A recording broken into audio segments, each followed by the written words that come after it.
안녕하십니까?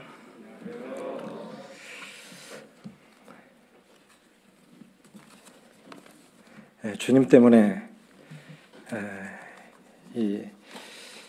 너무나 이 과분한 사랑을 받아서 감사하기도 하고 죄송하기도 하고 또 어떻게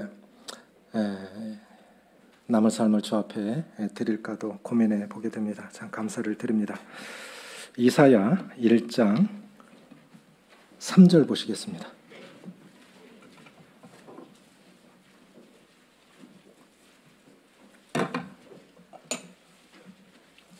구약성경 1장 3절입니다. 968조 구약성경 1장 3절입니다. 같이 읽겠습니다. 시작. 소는 그 임자를 알고 나귀는 그 주인의 구유를 알건만은 이스라엘은 알지 못하고 나의 백성은 깨닫지 못하는도다 하셨도다. 11월 달에 전도 집회가 있다고 들었습니다. 계속해서 복음의 역사가 일어나고 있는 소식도 듣게 되고 참 감사를 드리고요.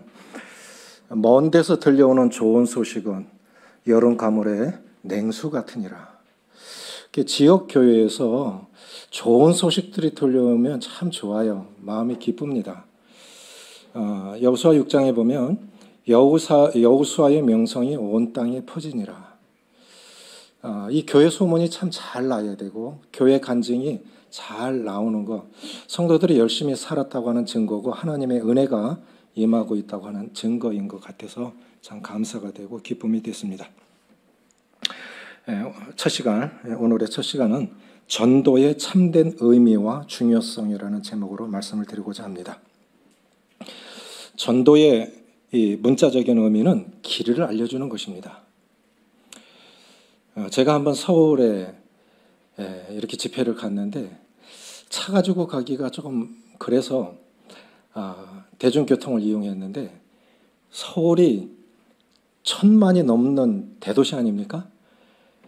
전철을 3번 갈아타고 교회를 가야 되는데 물었어요. 모르니까. 서울 가면 촌놈이죠 뭐. 어떻게 가야 됩니까? 이쪽으로 가세요. 반대로 가르쳐 준 거예요. 그래갖고 그 후부터 제가 다시는 전철 안 탑니다. 서울 가든 땅끝을 가든 무조건 차 갖고 다니지 전철 다시는 안 탄다. 소련을 방문했던 어느 사역자 형제님이, 대구 형제님이 계신데 이런 간증을 했어요. 사업하는 형제님을 따라서 소련 교회도 방문하고 소련을 한번 여행해 봅시다. 좋죠. 쉽게 가는 곳이 아니니까. 갔다가 온 거예요. 서울에 내렸는데 그분도 전철을 탄 것 같아요. 그래서 전철을 탔는데 늦은 시간인데 함께 타고 있던 분이 뭐라 했냐면 이 전철이 기름으로 갑니까? 하고 물었어요. 전철이 뭘로 가요? 그렇죠? 아니, 그 대구 분한테 물은 거예요. 서울 분이. 그러니까 대구 분이 뭐라고 그랬을까요? 이 차는 전기로 가는데요. 그런데 서울에 기름동이 있어요. 기름역이 있다고요. 서울에 기름동이 있다고요. 기름역이 있어요. 그 자기는 기름역으로 가야 되는데 전기를 안다니까 내려버린 거예요. 내려버렸는데 그게 막차였어요. 제가 그걸 들으면서 이게 전도자는 정말 중요한 거다. 영혼의 길잡이 역할을 하는 특별히 그리스도인들의 한마디 한마디는 정말 중요하다. 그 영혼의 천국 지옥을 결정을 할 수 있는 중요한 한마디. 우리가 얼마나 중요한 사명을 띠고 살아가는 사람들인가. 영혼을 천국으로 안내할 수도 있고 지옥으로도 안내할 수 있는. 일반 교회 가면은 사찰 집사가 있지 않습니까?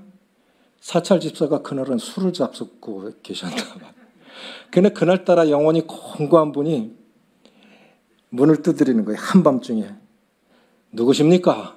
네, 영혼이 공고해서 구원받고 싶어서 온 사람입니다. 여기 교회 오면 예수님 믿을 수 있을 것 같아서 왔습니다. 그랬더니 사찰 집사가 뭐랬는지 아십니까? 여기 그런 양반 없어 그랬어요. 사찰 집사가 술 잡술 정도면 그 교회 알만한 교죠? 여기에 예수 같은 사람 없어. 그분이 구원을 놓친 거죠.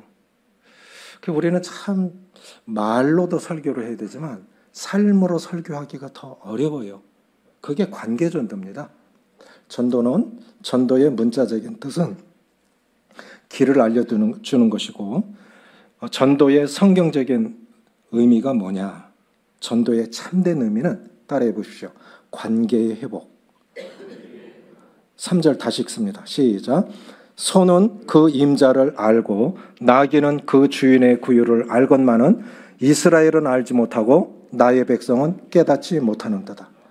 인간의 가장 크고 근본적인 죄가 뭐냐면 피조물인 인간이 창조주를 알아보지 못하는 게 가장 크고 근본적인 죄예요. 소는 그 임자를 알고 나귀는 주인의 구유를 알건만은 내 백성은 알지 못하고 이스라엘은 깨닫지 못하는도다. 그래서 복음을 전한다고 하는 것은 인간과 하나님을 연결시켜주는 것입니다. 관계가 회복이 되는 것입니다. 이번에 엘리자베스 2세 영국 여왕이 돌아가셨죠. 영국은 스코틀랜드와 아일랜드 이 두 나라가 합쳐진 나라가 영국인데 관계가 굉장히 안 좋아요. 전쟁도 하고 막 그래요. 아주 스코틀랜드 사람들은 이 아일랜드 사람들은 안 좋아요. 그러니까 이거를 아니까 여왕인들 자기가 죽을 때를 몰랐겠어요? 왜 스코틀랜드에서 죽습니까? 많은 언론들이 그렇게 말하죠. 화합을 위해서 일부러 그렇게 한 것 같다. 화합을 위해서. 그래서 장례는 아일랜드에서 치렀다고요. 런던에서 치렀다고요. 그런데 오래전에 아일랜드의 한 숲속 마을에서 강아지 한 마리가 발견이 됐는데 아주 더럽고 못 먹어서 바짝 말라서 거의 굶어 죽어갈 정도로 바짝 마른 강아지가 마을을 자꾸 배회하는 거예요. 정말 더럽고 너무 이 털이 그냥 때가 묻어서 더럽고 야위여서 못 먹어서 거의 굶어 죽어가고 있는, 아무도 관심 갖지 않는데 목에 인식줄이 달려 있는 겁니다. 그 사람들이 이 개를 잡아서 요걸 보면 주인을 찾아줄 수 있겠구나. 그래서 그 개를 잡은 거예요. 그래서 인식표를 살펴보니까 그 개의 이름은 밥스예요. 그런데 그 밑에 뭐라고 써 있냐면 나는 이 나라 왕에게 속해 있습니다. 누구 개예요? 여왕개예요. 여왕개를 잃어버린 거예요. 그러니까 영국 여왕이 아마 엘리자베스 2세 여왕개였겠죠. 여왕이 이 스코틀랜드 그 에딘버러 성에 놀러 왔다가 자기 애견을 잃어버린 거예요. 왕의 사랑을 받으면서 궁중에서 살아야 할 이 개가 주인을 잃어버린 바 됐을 때는 일반 시골에 똥개만도 못한 거예요. 완전 더러워지고 배고프고 누구도 눈여겨보지 않는. 그래서 인간이 하나님의 형상대로 피조된 유일하게 피조물 중에서 하나님의 형상으로 지음받은 영으로, 인간만 영적인 존재예요. 하나님이 영이시기 때문에 피조물 중 인간만 영적인 존재가 됐는데 존귀에 처하나 깨닫지 못하는 백성은 멸망하는 짐승 같도다. 그래 인간이 하나님을 떠나면서 가장 추악한 피조물이 됐습니다. 그게 전도가 뭐냐? 하나님과 인간을 연결시켜주는 관계의 회복을 의미합니다. 관계의 회복이 돼야 가치가 회복이 되는 것입니다. 그래 다시 영국 여왕에게 그 강아지가 돌아갔을 때 여왕이 얼마나 기뻐했겠어요. 그렇죠? 그리고 다시금 전날과 같은 사랑을 받았겠죠. 그리고 풍성한 삶을 살았겠죠. 그래서 인간이 하나님을 만나지 못하면 가장 불쌍한 사람이 됩니다. 그래서 전도란 하나님과의 관계 회복을 말합니다. 하나님과의 관계가 먼저 회복되고 나면 가치가 회복이 됩니다. 탕자가 아버지 집 떠나면서부터 고생이었죠. 그래서 돈이 있었을 때 친구 많죠. 돈 떨어지면 누가 친구합니까? 돈 떨어져서 이스라엘 가서 쥐업 열매를 봤거든요. 콩과 식물이에요. 그 쥐업 열매를 뭐 하는 거냐면 사람 먹는 거 아닙니다. 돼지 열매를 주는 거예요. 나무에 달려있어요. 그래서 사람이, 존귀한 사람이 돼지 우리에서 살았으니까 얼마나 냄새나고 더럽겠어요. 근데 한 가지 깨달은 거예요. 우리 아버지 집에는 품꾼들도 풍족하게 사는데 내가 이게 뭐지? 아버지를 생각한 거예요. 이에 내가 하늘과 아버지께 죄를 지었사오니 이제 돌아가야겠다. 정말 죄를 지었다고 회개하고 돌아가야겠다. 아버지 만나면 이렇게 얘기해야지. 이렇게 얘기해야지. 하고 하늘과 아버지께 죄를 지었사오니 나를 자녀로 받아주시지 말고 그냥 품꾼의 하나로 써주셔서 밥 3끼만 먹게 해주세요. 이렇게 말하려고 이에 일어나서 아버지 집으로 가니라. 돌아가니라. 이게 관계의 회복인 거예요. 관계가 회복이 되면, 하나님의 자녀가 되면 가치가 회복이 되는 것입니다. 본래의 가치로 회복이 되는 것입니다. 그러면 풍성한 삶이 임합니다. 요한복음 10장 10절에 보면 도적이 오는 것은 도적질하고 죽이고 멸망시키려는 것뿐이요 인자가 온 것은 양으로 생명을 얻고 더 풍성히 얻게 하려는 것이라. 하나님보다 먼저 우리에게 찾아온 것은 사탄이에요. 우리를 속여서 지옥에 끌고 가려고. 도적이 온 것은 이 사탄이죠. 도적이 온 것은 우리를 결국 우리 영혼을 사기쳐서 지옥에 끌고 가려고. 주님보다 사탄이 우리에게 먼저 다가왔어요. 그런데 전도자들을 통해서 복음을 듣고 예수님을 만났습니다. 도적이 오는 것은 죽이고 멸망시키려는 것이었지만 인자가 온 것은, 예수님이 온 것은 양들로, 생명이 2번 나와요. 양들로 생명을 얻고 더 풍성히 얻게 하려 함이라. 이 생명은 구원을 의미합니다. 구원. 구원 받았는데 그걸로 안 끝이고 구원 받은 사람이 그리스도 안에서 풍성한 삶을 살게 하기 위한 목적으로 주님은 오셨다는 거죠. 이게 전도라고 하는 것입니다. 전도는 왜 중요한 것입니까? 첫째는 그 영혼이 처한 위험 때문입니다. 마태복음 3장 10절 12절을 보면 이미 도끼가 그 뿌리에 놓였으니 좋은 열매를 맺지 아니하는 나무마다 찍어 불에 던져오리라. 알곡은 모아 곡간에 들이고 쭉정이는 꺼지지 않는 불에 태우시리라. 곡간은 천국을 말합니다. 곡간은 천국. 그럼 쭉정이는 가라지죠. 지옥에 태우시리라. 그러니까 심판이 모든 사람 위에 있다는 것입니다. 그러니까 일본 사람들하고 한국 사람들의 차이가 뭐냐? 일본에 가보면 십자가를 잘 못 봐요. 거의 없어요. 그래서 일본 성도들이, 한국 성도들이 일본을 방문하면 어쩌다 십자가 하나 있잖아요. 그럼 일본, 저기 저 십자가 보이세요? 여기 교회 하나 있잖아요. 한국은 흔해 빠진 게 십자가인데? 산꼭대기 올라가 봐요. 도시 전체가 벌겋잖아요. 그렇잖아요. 그럼 얼마나 교회가 없었으면 많은 것들 빼고 저기 저 십자가 하나 보이죠? 이렇게. 그럼 그 일본 성도들이 하는 얘기가 뭐냐면 그 차이가 뭘까? 일본 사람들은 자기가 원치 않는데 어떤 말이나 행동을 하면 그건 민폐예요. 전도도 민폐인 거예요. 근데 한국 사람은 어떻게 합니까? 기차 레일에 아이들이 놀고 있으면 내 자식 남의 자식 안 가리고 일단 비켜 세우죠. 그렇죠? 근데 일본 사람은 요청하지 않으면 건드리면 안 되는 거예요. 그건 민폐인 거예요. 한국 사람들의 근성은 이게 좋은 것 같아요. 그냥 놔두면 불보듯 뻔한 거 아닙니까? 지옥을 가기 위해서 할 일이 없어요. 그냥 놔두면 지옥행 아닙니까? 올해만 7번 장례를 치렀어요. 50대부터 80대까지 장례를 치렀는데 59세 된 한 번 장례를 치렀는데 자매님의 믿지 않는 남편이 중국에서 사업을 한 것 같아요. 코로나 터져서 대박이 났나 봐요. 근데 심장이 잘 안 뛰는 것 같다. 여보 빨리 수술해. 아니면 운동하면 낫겠지. 다음 날 돌아가셨어요. 그 장례를 중국에서 화장해가지고 한국에서 다시 장례를 치른 거예요. 참 황망하지요. 남편을 얼굴도 못 보고 그런 장례도 치러봤어요. 다윗은 이렇게 고백합니다. 사망과 나는 한 걸음 차이다. 오늘 살아있는 거지요. 그렇지 않습니까? 오늘 살아있는 거예요. 내일은 하나님이 또 은혜를 베푸셔야 됩니다. 그런데 내 가족, 내 이웃들이 언제까지 살지 몰라요. 무엇보다도 가장 시급하고 다급한 일이 있다고 하면 복음 전하는 거 아니겠습니까?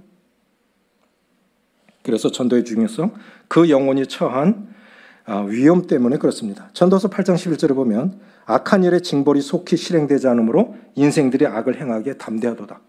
바로바로 심판하지 않으시니까 뭐 천국이 어디 있어? 하나님이 없어. 어디 있어? 이렇게 막 살아가잖아요. 하나님이 은혜를 베푸고 계신 거죠. 성경은 분명히 말씀하고 있지 않습니까? 한 번 죽는 것은 정하시는 것이고 그 후에는 심판이 있다고. 두 번째는 뭐냐면 영혼의 가치 때문에 그렇습니다. 마가복음 8장 36, 37절에 보면 사람이 만일 온 천하를 얻고도 제 목숨을, 영혼을 잃으면 무엇이 유익하리요? 사람이 무엇을 주고 제 목숨을 바꾸겠느냐? 한 프랑스 의사가 언론에 내가 영혼의 무게를 쟀다, 이런 말을 해갖고 언론이 한번 뜨거웠던 적이 있어요. 영혼의 무게를 쟀대요. 영혼의 무게가 있어? 이 사람 하나님 없는 사람이니까 아주 정교한 저울에 사람이 죽기 바로 직전 그 사람을 다룬 거예요. 그리고 운명을 하고 나서 다시 다룬 거예요. 그러니까 21g 차이가 나더래요. 그래서 이 의사가 한 말이 영혼의 무게는 21g이다. 동의하세요? 그거는 시신의 무게 차이죠. 시신의 무게 차이지. 죽으면 영혼이 떠나간 거 아닙니까? 죽음이라는 것은 몸과 영혼이 분리되는 게 죽음이에요. 이미 영혼은 떠나간 거예요. 몸과 영혼이 분리되는 게 죽음인데 성경은 둘째 사망을 말씀하고 계세요. 그럼 둘째 사망은 뭐냐? 몸과 영혼이 분리되는 게 첫 번째 죽음. 두 번째 죽음은 하나님과 분리가 되는 거예요. 하나님과. 그럼 하나님 계신 곳 천국, 하나님과 분리가 됐으면 지옥이죠. 우리는 영혼의 무게는 잘 몰라요. 그런데 영혼의 가치는 알지 않습니까? 한 영혼의 가치를 주님 천하보다 귀하게 여기셨죠. 그렇죠? 내 아들 하나보다 세상하고 바꾼다 그러면 바꿀 사람 있겠습니까? 그거는 정말 말도 안 되는 소리죠. 하나님께서 나를 위해서 하나님의 아들을 내주실 정도로 하나님의 아들과 나를 맞바꿀 정도였다면 나 한 사람의 영혼의 가치가 얼마나 큰 거예요. 그렇지 않습니까? 그래서 우리가 나의 영혼의 가치뿐만 아니라 다른 사람들의 영혼의 가치도 그렇게 보셔서 무엇보다도 한 영혼 한 영혼 구원받는 것이 얼마나 중요한 것인가를 생각해 보셨으면 좋겠습니다. 주님과 맞바꿔야 할 만큼 가치 있는 사람들로 보셨다는 거예요. 한 영혼의 가치를. 세 번째는 뭐냐면 하나님의 생명 안에 풍성한 삶이 있기 때문입니다. 요한복음 4장에 보면 수가성의 여인이 나오죠. 남자를 5번이나 바꿨어요. 쉽지 않은 여자죠. 중동은 지열까지 합하면 뜨거운 광야 가면 70도까지 올라갑니다. 그래서 중동은 점심시간 2시간, 점심시간에 공무 안 봐요. 공무원도 다 자요. 그런데 그 시각에 물길로 온 거예요. 창피하니까.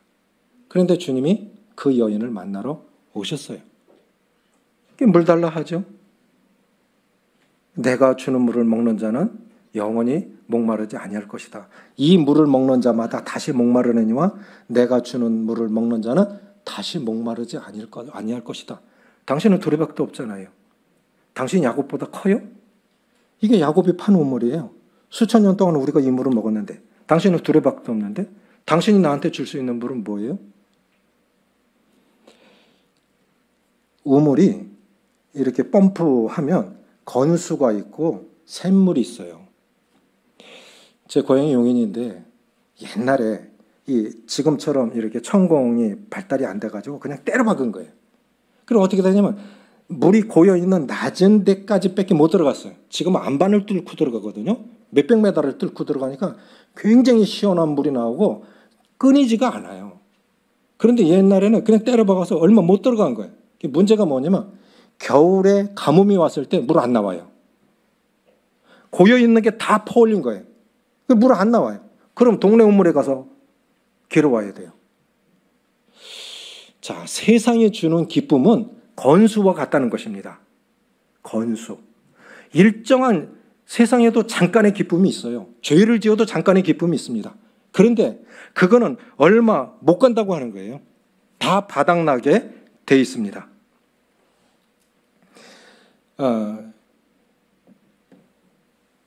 그 노인과 바다, 해밍웨이의 노인과 바다 읽어보셨죠?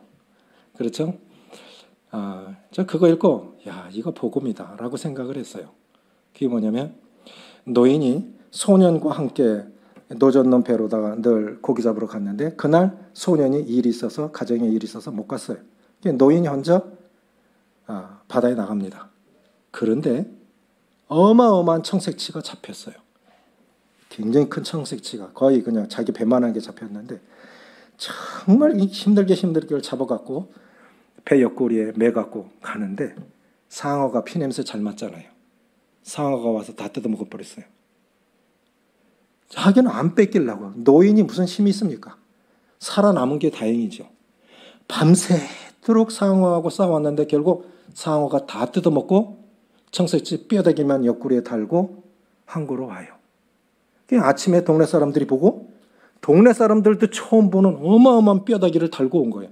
그러니까 이걸 보고 노인이 어마어마한 고기를 잡았구나. 근데 상어가 다 뜯어먹었구나. 해밍웨이가 말하고 싶은 것은 이게 인생이라는 거예요. 결국 그렇게 노력해봤지만 빈 껍데기. 그래서 솔로몬의 고백이 헛되고 헛되며 헛되고 헛되니 모든 것이 헛되도다. 다 누려봤어요. 다 가져봤어요. 근데 하나님 없는 인생 헛되더라. 아무것도 아니더라. 이거라는 거예요. 정말 아까운 수학 전문가요, 목사요, 천체 물리학자인 파스칼이라고 분이 팡세에 이런 얘기를 했어요. 인간의 마음에는 많은 방이 있다 이거예요. 많은 방. 이성을 사귀고 싶은 욕구도 있고 돈을 많이 먹고 싶은 욕구도 있고 여행도 하고 싶고 문학도 즐기고 싶고 수많은 인간의 욕구들이 있는데 인간의 많은 방이 있는데 인간의 중심에 큰 방이 있는데 이 방은 하나님으로 안 채워주면 어떤 것으로도 안 채워진다는 거죠. 하나님으로 만족이 안 되면 인간은 어떤 것으로도 만족이 안 된다는 것입니다. 해밍웨이는 노벨 문학상을 받았습니다. 후에 권총으로 자살했습니다. 그게 결국 노인과 바다에서 자기 이야기 한 거예요. 그 분야에서 최고였어요. 노벨 문학상을 받았다고. 돈이 없어요. 명예가 없어요. 하나님이 없으니까 너무 허무한 거예요. 이게 세상이에요. 그래서 이 물을 먹는 자마다 다시 목마르려니와 가지면 더 갖고 싶고 우리 음료수 먹으면 자꾸 땡기잖아요. 그것처럼 아무리 때우고 더 채워도 만족이 안 되는 거예요. 그런데 나 가진 재물 없어도 송명희 시인의 노래처럼 다 없어도 남이 못 가진 것 가졌으니 그것이 예수 그리스도십니다. 아멘이십니까? 그래 누구보다도 우리가 부자지요. 그렇잖아요. 그래서 우리가 복음 전해야 할 이유는 바로 여기에 있습니다. 하나님의 심판이 기다리고 있기 때문에 한 영혼의 가치 때문에 또 하나님 생명 안에 풍성한 삶이 있기 때문에 그렇습니다. 또 하나는 우리가 복음 전해야 할 또 하나의 이유는 전도의 결과 때문입니다. 이것이 전도가 중요한 네 번째 이유인데 전도는 하나님의 기쁨이 됩니다. 누구의 기쁨이 된다고요? 하나님 기쁘시게 해드리기를 원하십니까? 하나님이 기쁘시게 할 것이 무엇인가 시험해보라. 하나님이 뭘 기뻐하실까 시험해보라. 뭘 기뻐하실까요? 가장 큰 게 전도하는 거예요.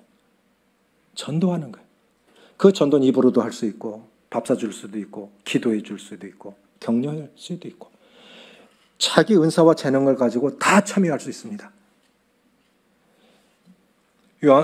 누가복음 15장에 보면 천국에서는 회개할 것 없는 의인 99을 인하여 한 영혼이 회개하고 돌아오는 것이, 천국은 죄 없는 사람만 가는 곳 아닙니까? 한 영혼이 회개하고 돌아올 때 하나님의 기쁨이 천국에서 회개할 것 없는 의인 99을 인해서보다 더 기뻐하신다는 거예요.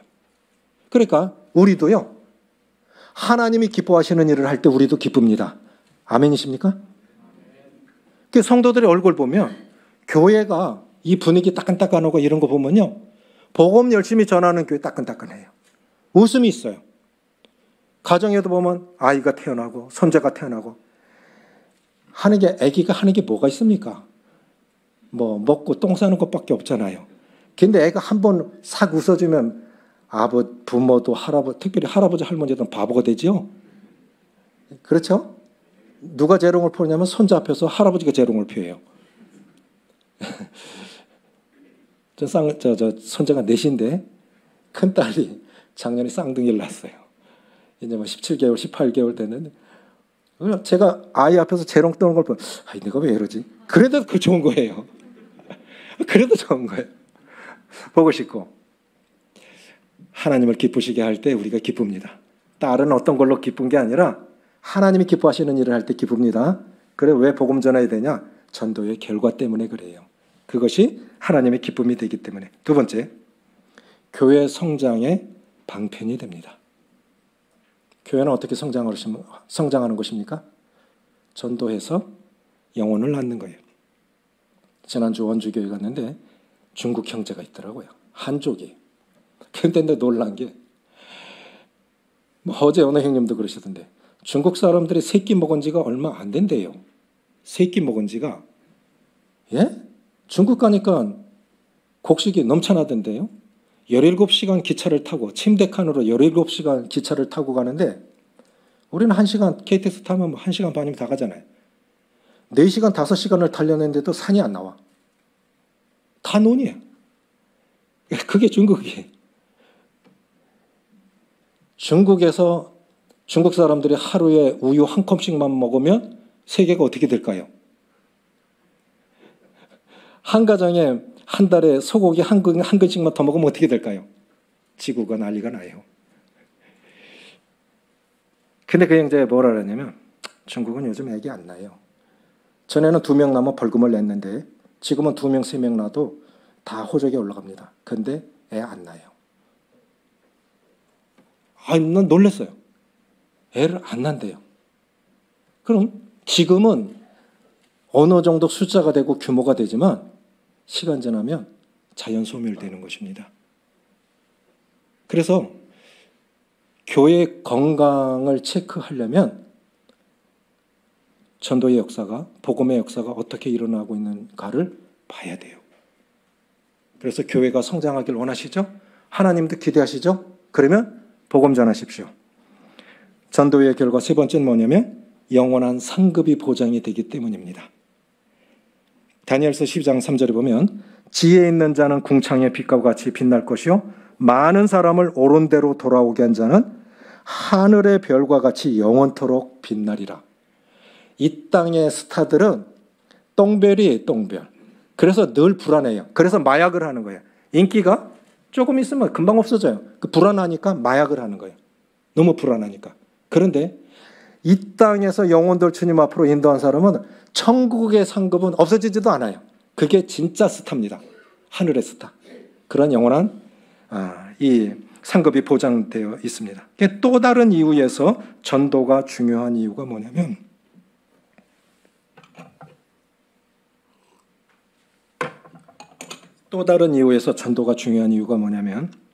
그것은 교회가 이 땅에 존재하는 이유입니다. 첫째는, 전도는 성부 하나님의 거룩한 소원입니다. 디모데전서 2장 4절을 보면, 하나님은 모든 사람이 구원을 받으며 진리를 아는 데 이르기를 원하시느니라. 하나님의 거룩한 소원이 뭐라고요? 베드로서 3장 9절에 아무도 멸망치 않고 다 회개하기를 원하고, 하나님은 모든 사람이 구원을 받으며 진리를 아는 데 이르기를 원하셨어요. 그래서 전도는 하나님의 거룩한 소원입니다. 전도는 성자 하나님의 명령이에요. 마태복음 28장에 보면, 너희는 가서, 어느 사역자께서 전국 장로 수양회 때 그런 간증하셨어요. 어떻게 소명 받으셨어요? 수없이 읽었던 마태복음 28장이 있는데 그날은 말씀이 툭 튀어나와서 너 가라. 너희는 가서. 그래서 갔어요. 이게 소명 간증이에요. 너희는 가서. 명령이라고요. 너희는 가서 모든 족속으로 제자를 삼아 아버지와 아들과 성령 이름으로 침례를 주고 모든 것을 가르쳐 지키게 하라. 세 번째 뭐냐면 전도는 성령 하나님의 능력입니다. 우리 교회 성령이 얼마나 능력으로 역사하고 있느냐. 그럼 복음의 역사를 보면 알아요. 성령으로 아니하고는 누구도 예수 그리스도를 주로 할 수 없느니라. 그러니까 성령의 역사 없이 구원받을 수 없는 거예요. 구원의 역사가 일어났다고 하는 건 성령의 역사가 그 교회 가운데 그 상황 가운데 함께하고 계시다는 증거입니다. 그래서 전도 역사는 정말 중요한 거예요. 전도가 또 왜 중요한 것입니까? 우리가 이렇게 교회가 지향해야 할 본이 있다면 초대교회가 모델이 아니겠습니까? 이건 초대교회의 본이에요. 초대교회 성도들을 날마다 복음을 전했습니다. 베드로와 요한이 대답하여 이르되 우리는 보고 들은 것을 말하지 아니할 수 없노라. 그러면 주님의 제자들은 뭘 봤어요? 주님 보고 배운 거예요. 3년 동안 주님께서 하시는 거 보고 우리는 보고 들은 것을 말하지 아니할 수 없노라. 이런 이유들로 우리가 복음을 전해야 한다고 생각이 되어집니다. 자, 사도행전 5장 42절 한번 보시겠습니다. 사도행전 5장 42절.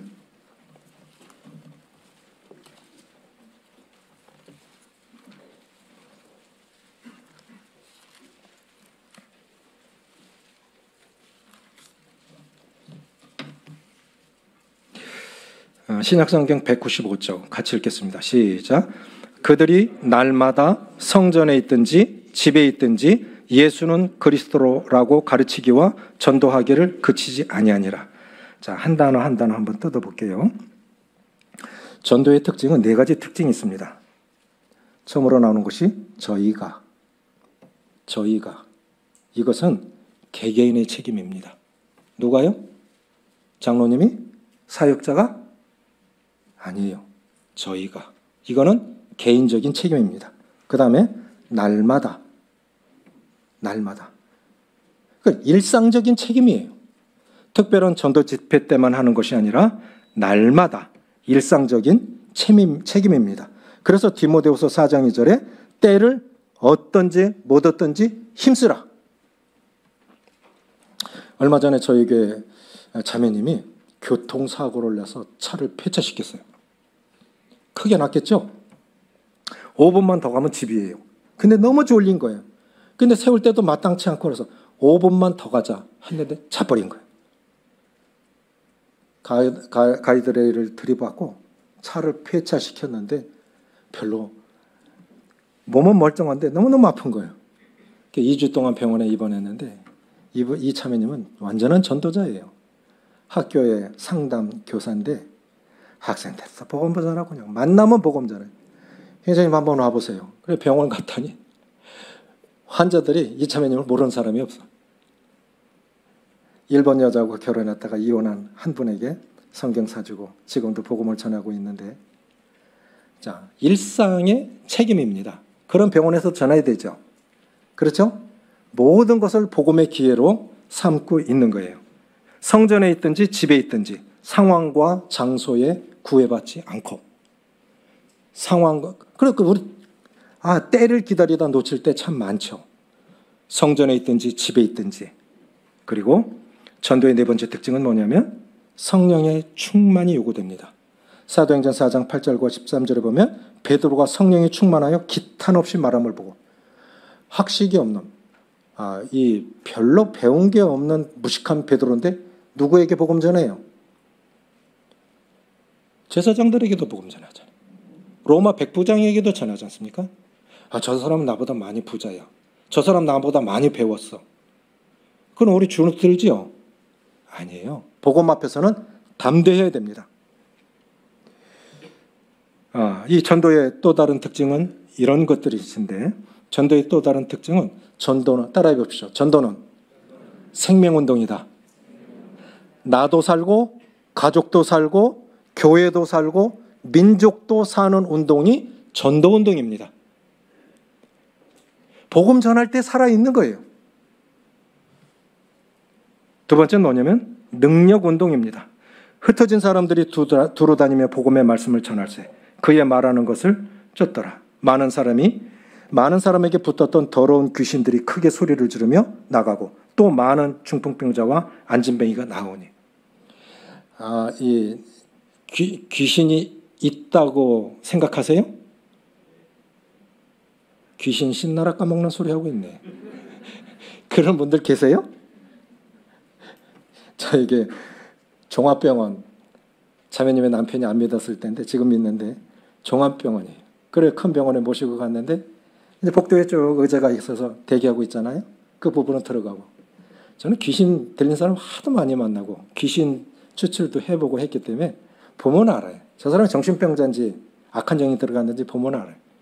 보니까 귀신 들린 사람이에요. 그런데 그 사람이 잘못이 아니고 그 사람이 나쁜 사람이 아니고 그 사람 하나의 인격체인데 나쁜 귀신이 들어간 거예요. 제 아내도 그걸 알았던 것 같아요. 입에 냄새 나니까 빨리 껌 좀 사오래. 그냥 집사람 겁이 많아요. 집사람도 본 거예요.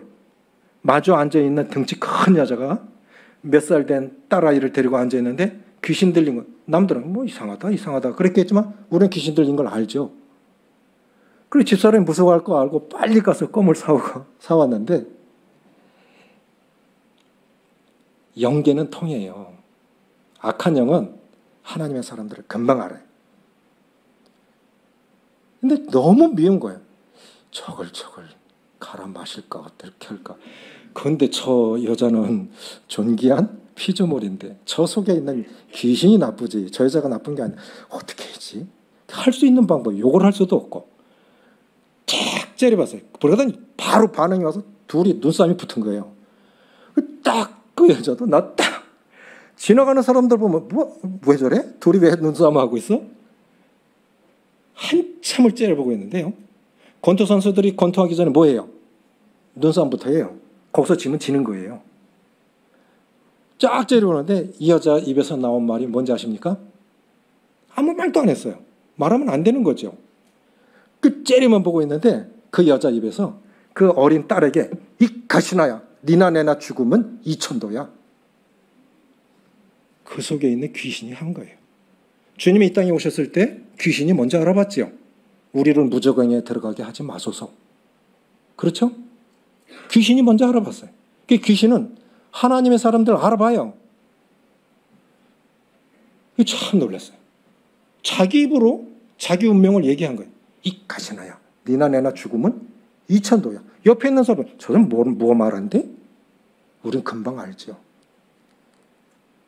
그런데 이런 귀신 들린 사람들이 제자들이 사도들이 명하면 귀신이 나았다는 거예요. 그러니까 전도는 능력운동이라고 해요. 영계의 싸움이에요. 그래서 전도자들의 수명이 짧아요. 진을 빼고 영혼 낳는 것은 애기 낳는 것처럼 더 힘든 일이기 때문에 진을 빼야 돼요. 그게 전도자들의 수명이 짧다고요. 건강도 나빠지고. 이건 정말 성령의 능력을 필요로 하는 거기 때문에 그래서 기도해야 돼요. 교회가. 또 하나는 전도는 기쁨 운동입니다. 사도행전 8장에 보면 예루살렘에 큰 핍박이 났을 때 사도 외에는 다 흩어지니라. 그래서 이 집사 중 하나는 이 빌립이 사마리아 성에 내려가서 복음을 전해서 사마리아 도성이 복음화돼서 빌립이 내려가서 복음을 전했을 때 그 성에 큰 기쁨이 있더라. 따라해 보십시오. 그 성에 큰 기쁨이 있더라. 교회가 정말 기쁜 공동체가 되길 원하십니까? 복음 전하십시오. 복음 전하십시오. 몇 년 동안 침례받는 사람도 없고 그런 교회가 보면요. 분위기 금방 알아요. 1년에 한 8명 내지 그 정도씩 이렇게. 그래도요. 코로나 시대에 1년에 2번씩 침례식을 했어요. 다음 주에도 침례식 합니다. 저도 복음 전해요.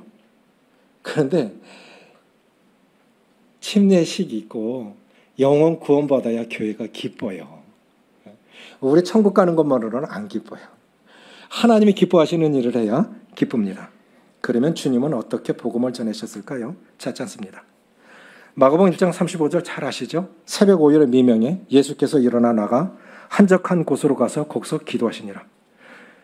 주님께서 행하신 모든 것들은 다 제자들의 본으로 하신 거예요. 그러니까 우리는 보고 들은 것을 말하지 아니할 수 없노라. 그거 보고 들은 거예요.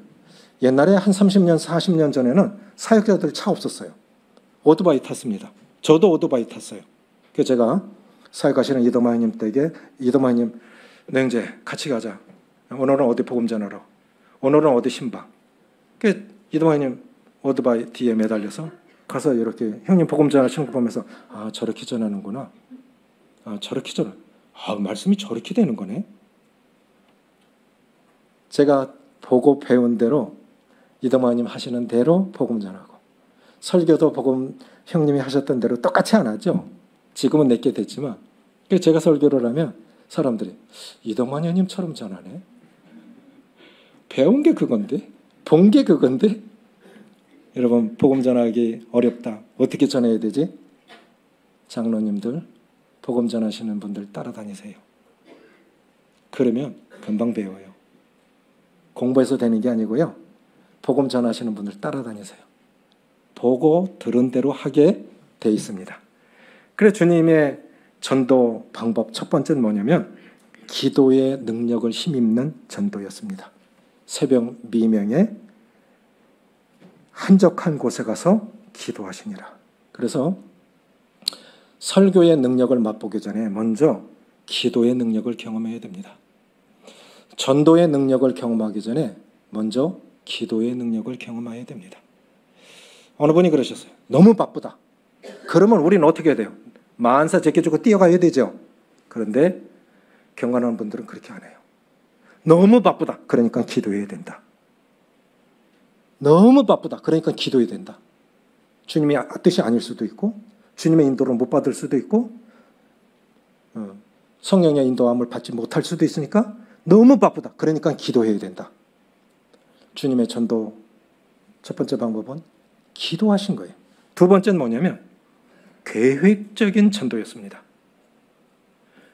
계획적인 전도.